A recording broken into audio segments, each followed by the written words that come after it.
This Risale of Munajat, supplication, which is the third ray, was written in Kastamonu together with Ayatul Kubra, the Supreme Sign, and 5 or 6 Risales. It's a brilliant illustration of the course of his life and his activities and the matters to which his service revolved around during this time. Indeed, as the signs of the troops in this Risale signify,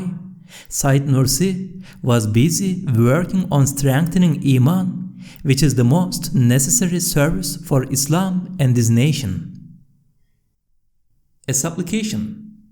This treatise proves with extraordinary decisiveness, authenticity, and certainty, together with wondrous conciseness, the most important of the fundamentals of belief, such as the necessary existence, unity, and oneness of God, the splendor of His dominicality, the immensity of His power, the breadth of His mercy, the universality of His sovereignty, the comprehensiveness of His knowledge, and the all-inclusiveness of His wisdom. The indications of the resurrection of the dead, and especially those emphasized at the end, are extremely powerful. Introduction. This 8th proof of the fundamentals of belief offers evidence for the necessary existence and unity of God, and certain proofs of the comprehensiveness of dominicality and the immensity of divine power. It proves too both the comprehensiveness of divine sovereignty and the extensiveness of divine mercy and the encompassment of divine knowledge, and the fact that divine wisdom embraces all the beings of the universe. In short, in each of the introductory passages of this 8th proof are 8 conclusions. Note, all the proofs of the fundamentals of belief demonstrate the necessary existence and unity of God explicitly, and their other conclusions indirectly. In addition to proving explicitly God's necessary existence and unity, this 8th proof, as application, has 9 conclusions. It proves the majesty of dominicality, the tremendousness of divine power, the comprehensiveness of divine sovereignty, the unbounded extensiveness of divine mercy, the fact that divine knowledge embraces all things, the encompassment of divine wisdom, the glittering magnificence of divine rule. Proving these 8 conclusions through their evidences, this 8th proof has high value. In the name of God, the merciful, the compassionate.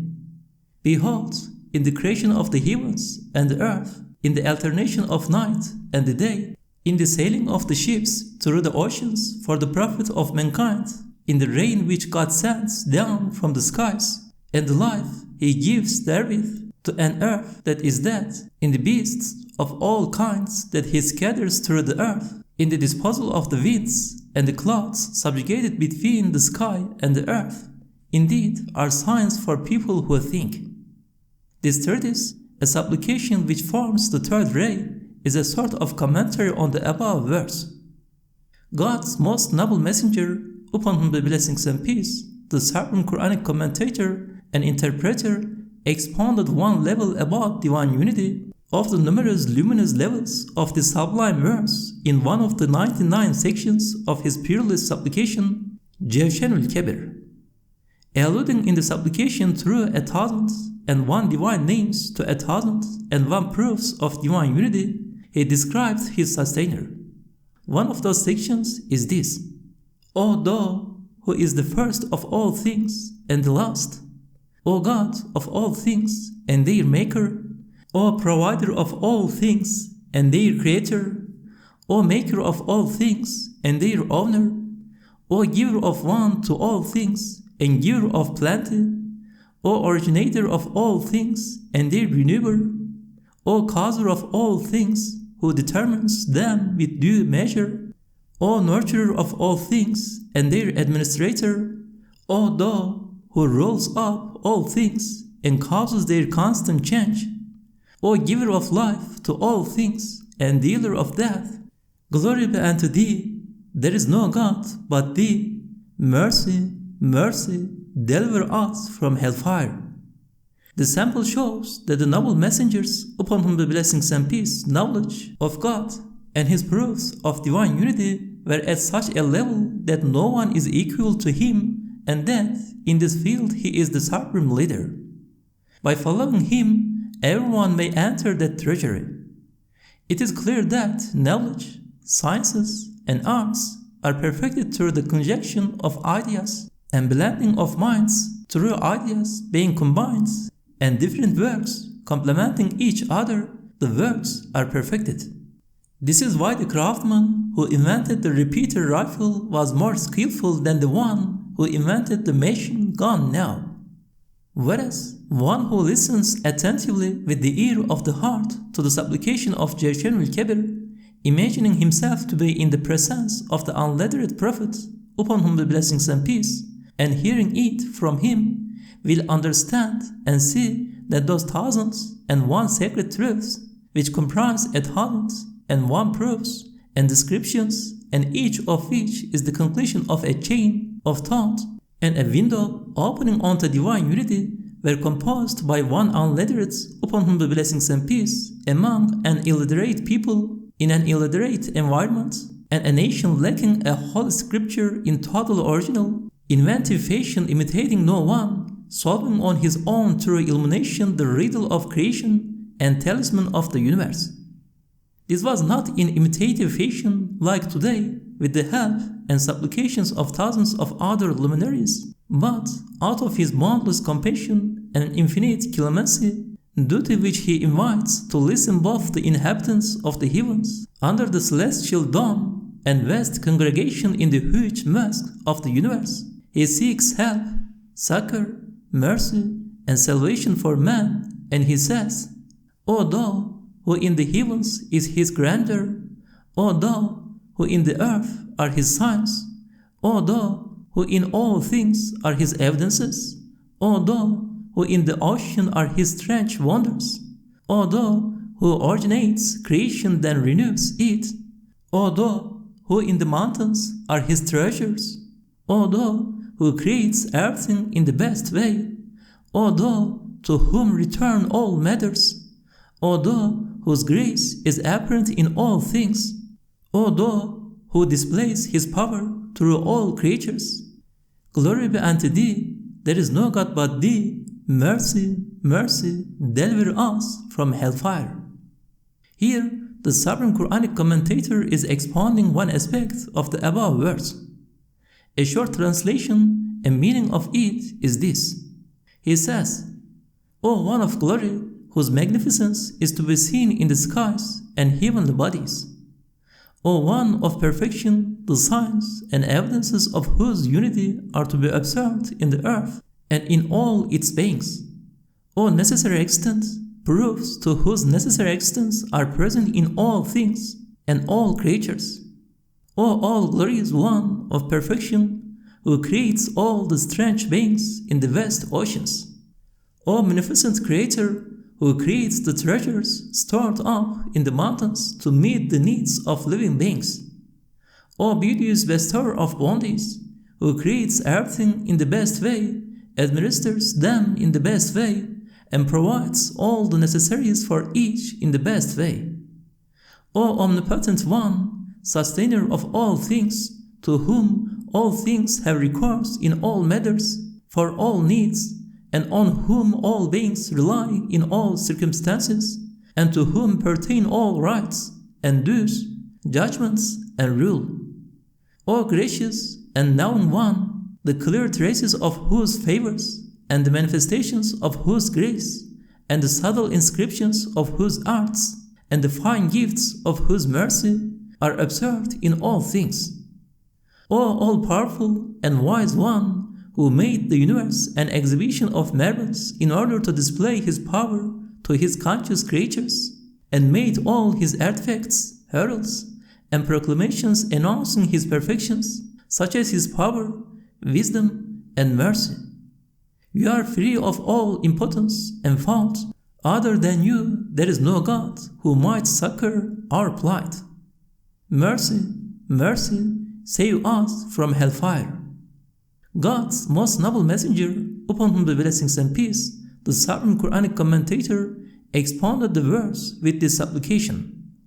Then the messenger's important, precise, intelligent, and exacting student, Imam Ali, may God be pleased with him, composed a supplication-like commentary on his master's supplicatory commentary, and discovering another aspect of the supplication, uncovered a further phase of the verse.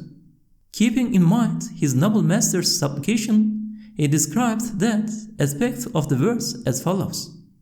We gave a short explanatory translation of the supplication above, and so we are doing for this one. O God, in the heavens are no rotations or motions, but through their order and wisdom they testify to your excellence, making you known.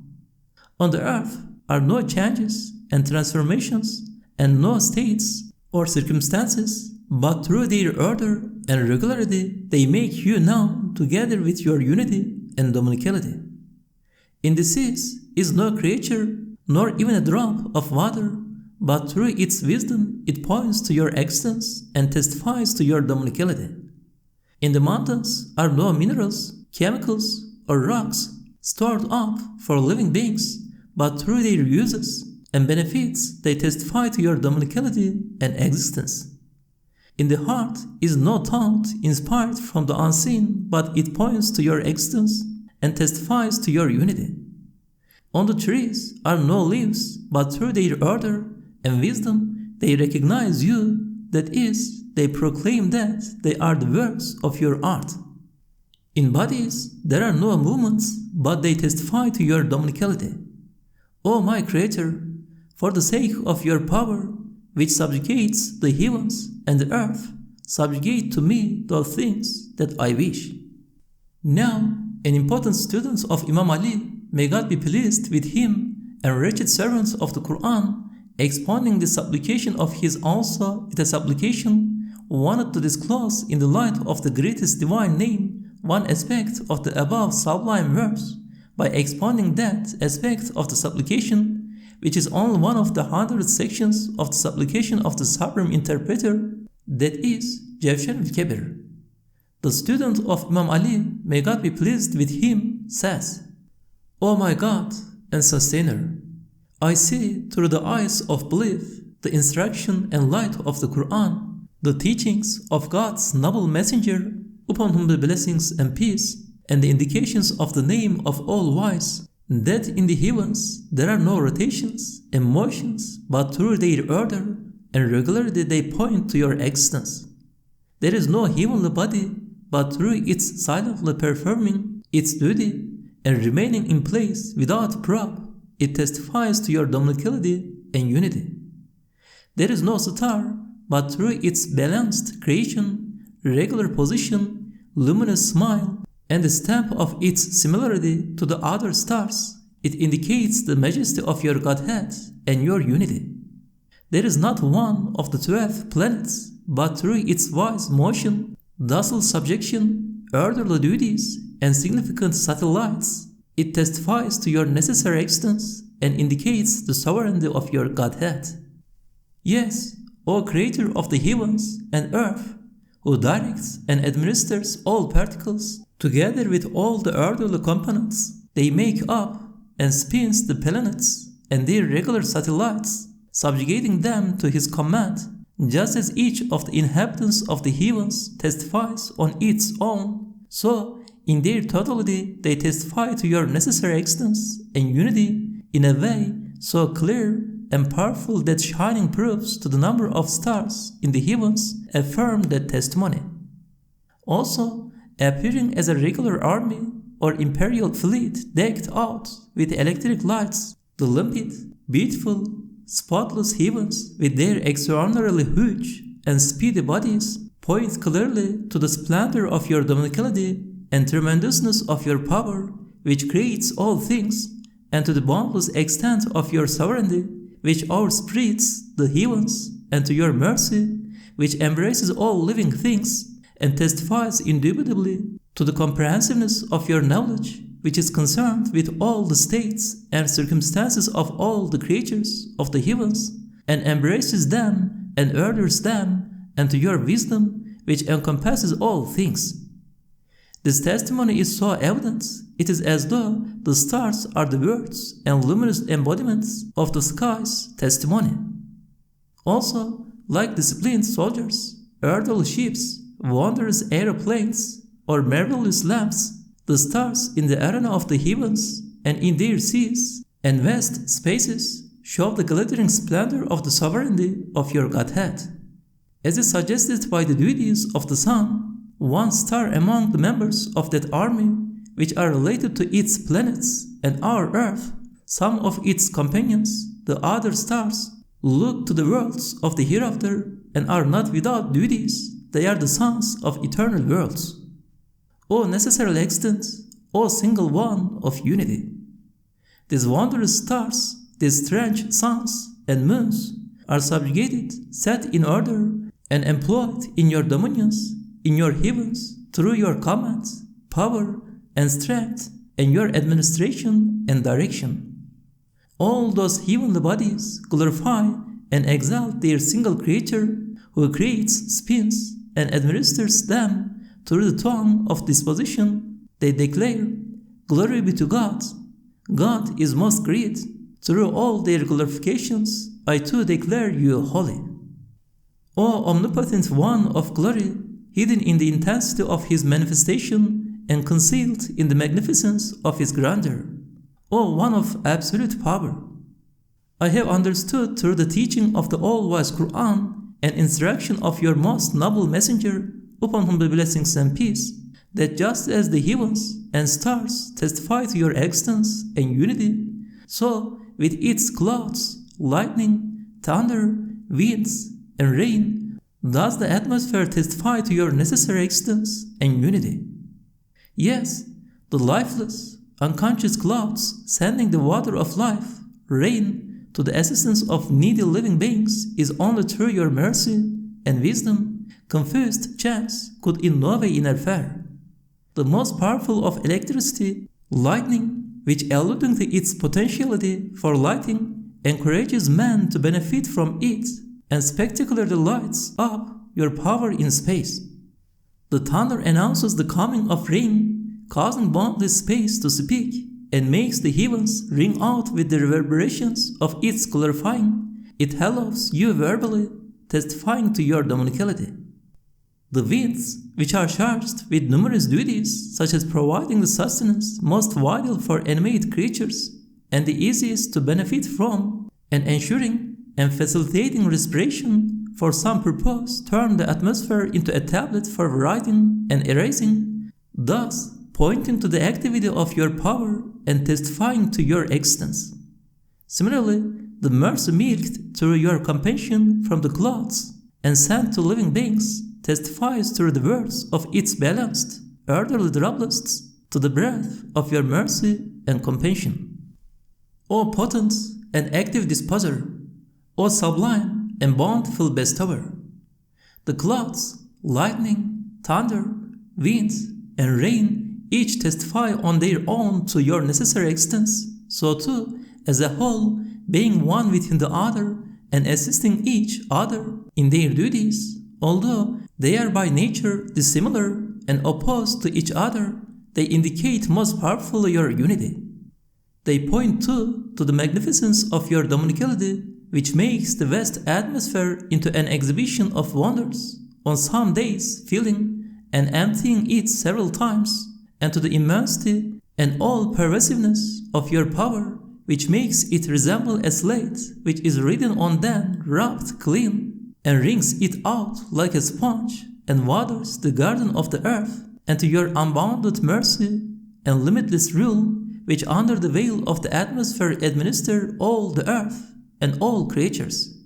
Moreover, the air is employed in duties so wise, and the clouds and rain utilized in benefits so percipient that, if it were not for a knowledge and wisdom that encompass all things, they could not be thus employed.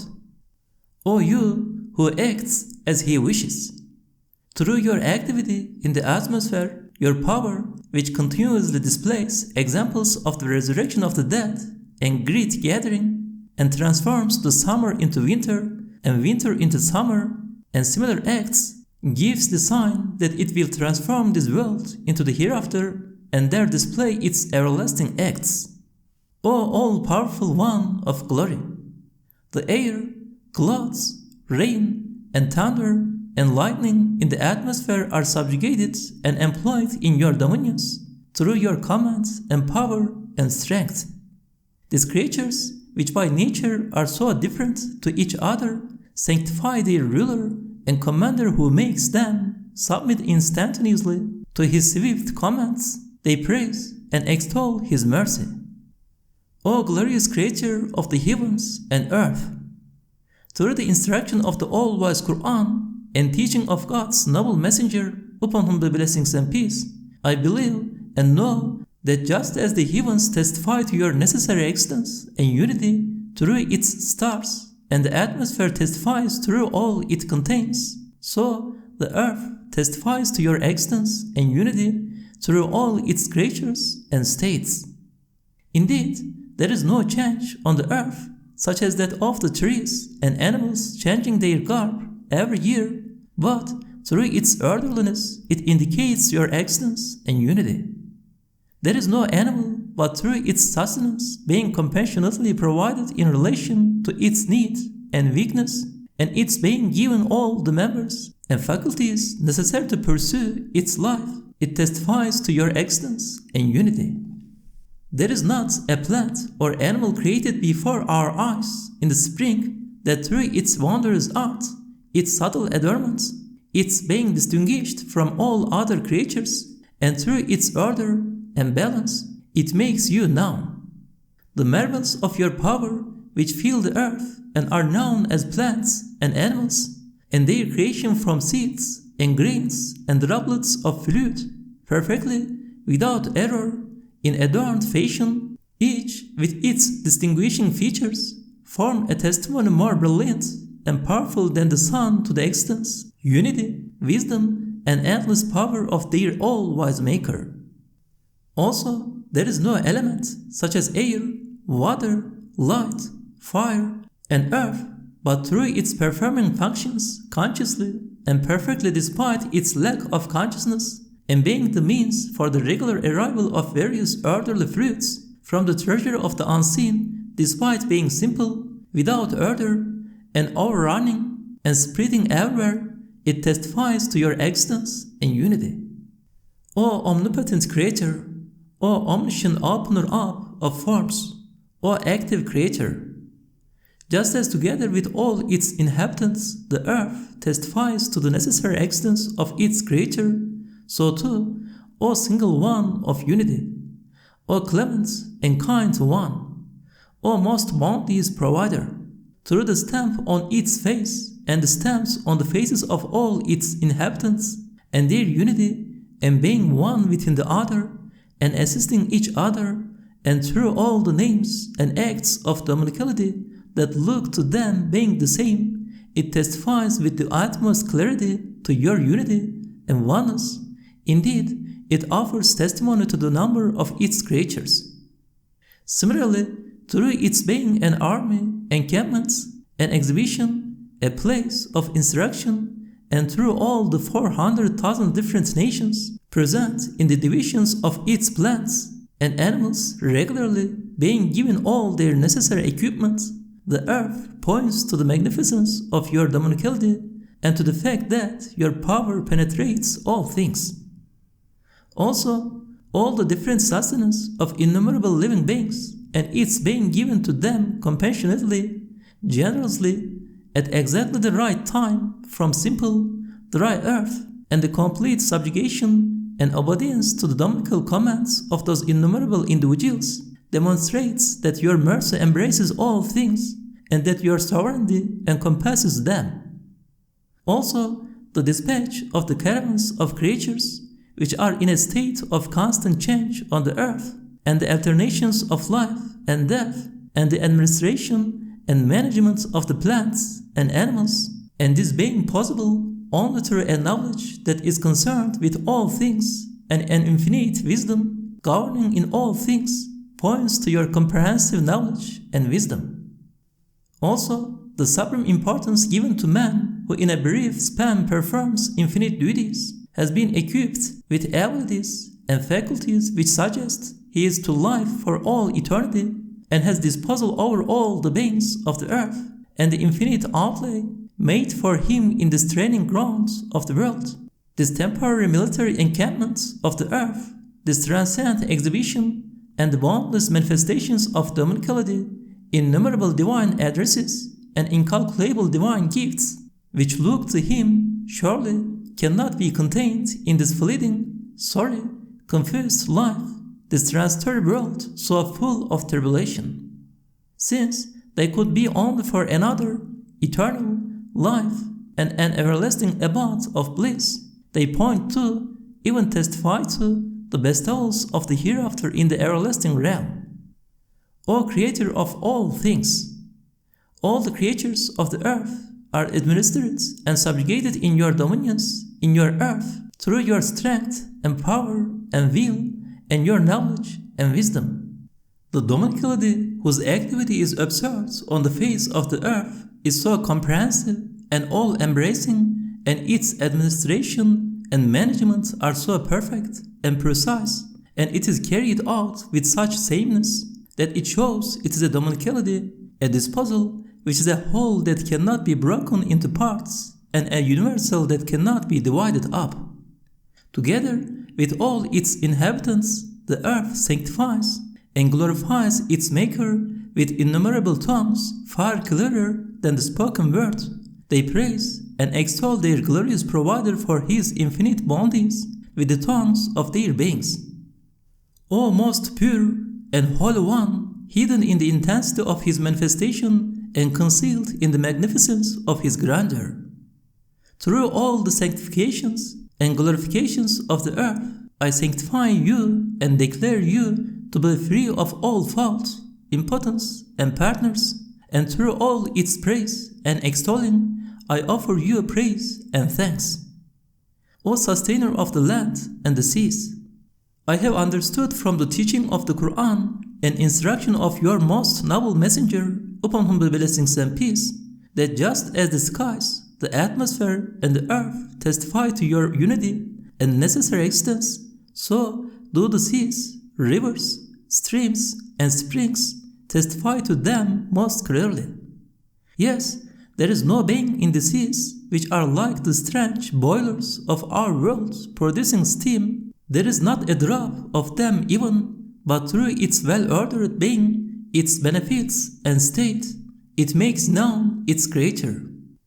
And of the strange creatures whose splendid sustenance is given them out of simple sand and water, and the living creatures of the seas with their regular and orderly beings, especially of the fishes, who populate the seas with one fish producing 1,000,000 eggs, there is not one, but through its creation and its duties, its being sustained and administered, nurtured, and superintended, it indicates its Creator and testifies to its Provider.